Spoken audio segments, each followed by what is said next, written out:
U sklopu akcije za ljepši grad za Bijelo Polje koju sprovode opština i nevladina organizacija Euromost, očišćena je deponija između naselja Rasova i Strojtanice u dužini od 100 metara. Uz pomoć lokalne uprave, odnosno mehanizacije javnog komunalnog preduzeća LIM i nosioca akcije nevladine organizacije Euromost, sada možemo konačno da odahnemo i da nakon nekoliko godina praktično dišemo punim plućima, kazala je mještanka Rasova Sabaheta Mekić.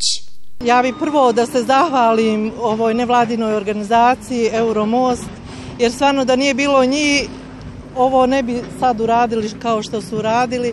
Nećete verovati, do sad mi nismo mogli, evo tu pored kuće nismo mogli da izađemo od smrada.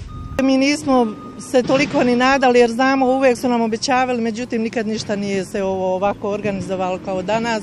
Nadamo se i da će svijest ljudi doći sebi da više ne bacaju kao što su do sad bacali i tako. Smeće i otpad dopremali su čak i kamionima, traktorima i motokultivatorima. Akcija je uspješno izvedena i deponija uklonjena. Potrebno je prostor kultivisati. Akcija će se nastaviti, kazao je predstavnik nevladine organizacije Almer Mekić. Ćemo i dalje nastaviti i da budu primjer i ostali građani i meštani da nas se priključe i svim aktivnostima ispred njihovih kuća i u samoj akciji. Ono što ćemo mi posle ovoga kad se uraditi, znači na ovom mjestu postavljamo jedan znak upozorenja, postavljamo 3 klupe, tako da će ovo mjesto s obzirom da ljudi ovdje šetaju biti jedno mjesto gdje će se građani odmoriti, a nikako bacati smeće.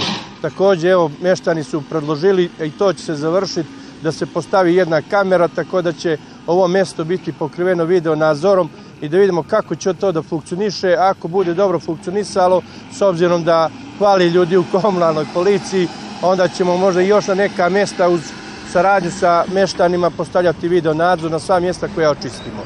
Normalno, tu su i komunalno preduzeće koje treba da uđu u susret meštanima i da im obezbijede kontejnere onamo gdje traže. To je znači baš pod hitno mora da se odradi.